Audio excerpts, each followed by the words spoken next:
Hello! బాగున్నారా అందరూ? ఈరోజైతే బోటి గోంగూర కర్రీ అయితే చేశానండి. అదైతే చాలా టేస్టీగా అయితే వచ్చిందండి. చాలా సింపుల్ ఇంగ్రీడియెంట్స్ ఎలా తోటి ఉన్నా మన మనం ఇంట్లో ఉన్న ఇంట్లో వాటితోటే బయట ఈ బోటి చేసుకున్న కర్రీ అనేది టేస్టీగా బాగోదు. ఎలా చేసుకోవాలో చూద్దామండి. ముందుగా మనం బోటి శుభ్రం చేసేసుకొని పక్కన పెట్టుకున్న ఆ బోటీని చిన్న చిన్న ముక్కలుగా కోసుకొని గిన్నె పెట్టుకొని దాంట్లో నీళ్లు పోసుకొని ఒక 20 నిమిషాలయితే ఉడకబెట్టుకోవాలండి. పసుపేసుకొని దానికి సరిపడా ఉప్పేసుకోండి. ముక్కలకు సరిపడా ఉప్పు. 20 నిమిషాలయితే మనకి ఇవి బాగా ఉడికిపోతాయి. గోంగూర కూడా శుభ్రం చేసేసుకొని, కడిగేసుకొని, ఇలా పొయ్యి మీద పెట్టేసుకొని గోంగూరను కూడా ఉడకబెట్టేసుకోండి. ఇగో బోటి చూసారా ఉడుకుతున్నాయి. ఆల్మోస్ట్ ఒక 20 మినిట్స్ తర్వాత తీసేయొచ్చండి వీటిని.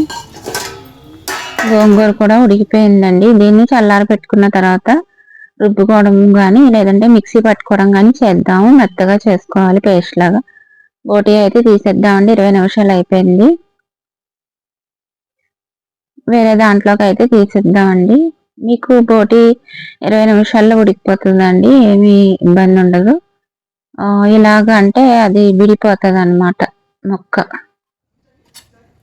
ఇప్పుడు పాన్‌లో నూనె పెట్టుకొని దాంట్లో సన్నగా తరిగిన ఉల్లిపాయ ముక్కలు, పచ్చిమిరపకాయ ముక్కలు వేసేసుకొని అవి కొంచెం బాగా వేగనివ్వాలండి.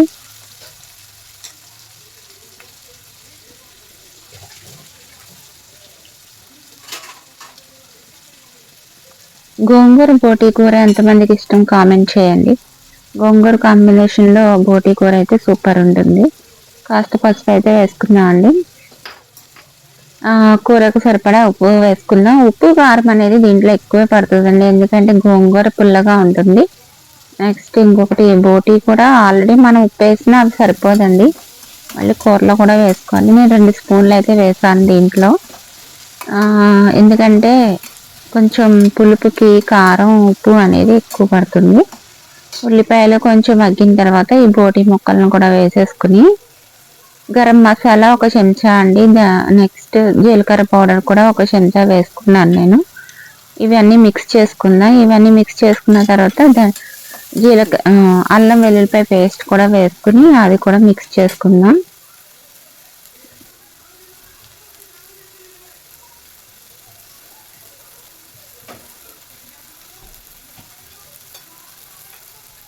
కానీ ఇది మార్కెట్‌లో దొరికింది. సగం శుభ్రం చేసి ఇచ్చారండి.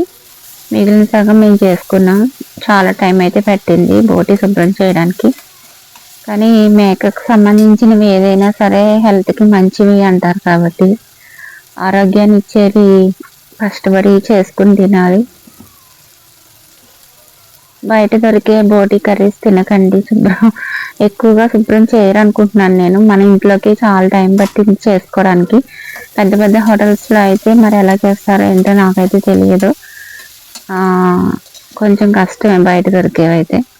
ఇలా బోటీ అయితే వేసేసుకున్న తర్వాత దీన్ని కూడా 2, 3 నిమిషాలు మగ్గనిద్దామండి. ఆ ఉల్లిపాయ నెక్స్ట్ కారం, ఉప్పు, మసాలా అవన్నీ కూడా ఈ బోటీకి పట్టాలి కదా. కొంచెం ఒక గ్లాస్ నీళ్ళు పోసుకొని కొంచెం మగ్గనిచ్చేద్దామండి.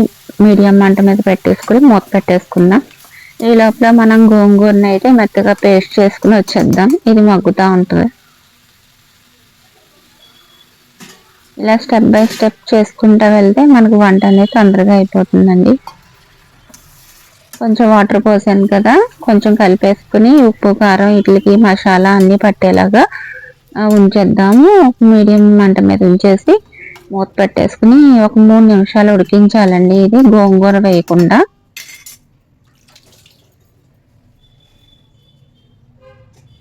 ఇప్పుడు చూద్దామండి ఎలా అయింది ఏంటి అనేది. కొంచెం దగ్గర పడింది కదండి.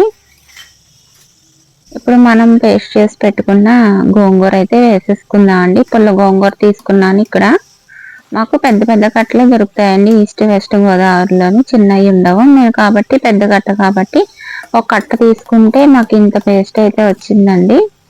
కేజీ బోటీకి ఒక పెద్ద కట్ట అన్నమాట. అది 20 రూపీస్ తీసుకుంటారు. ఎక్కువే వస్తుంది గోంగూర మాకు. పుల్ల గోంగూర అది వేసేసుకుని మళ్ళీ ఒకసారి చక్కగా కలిపేసుకోండి. ఇప్పుడు మళ్ళీ కొంచెం నీళ్ళు పోసుకుని కొంచెం సేపు మగ్గనిద్దాము, ఒక 3 నిమిషాలు. ఆ పులుపు అవన్నీ పట్టే వరకు. మనకి ఉప్పు కారాలు లాస్ట్లో చూసుకోవచ్చు అండి, సరిపోతే ఉప్పు కారం వేసుకోవచ్చు.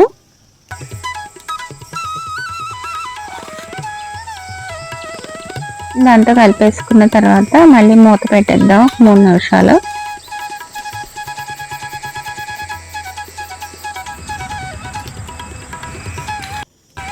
అంతేనండి, బోటి కర్రీ అనేది రెడీ అయిపోయింది. మూత పెట్టిన తర్వాత తీసి చూద్దాము ఎలా ఉందనేది. చూసారా, అయిపోయింది. టేస్టీ బోటి కర్రీ గోంగూర రెడీ.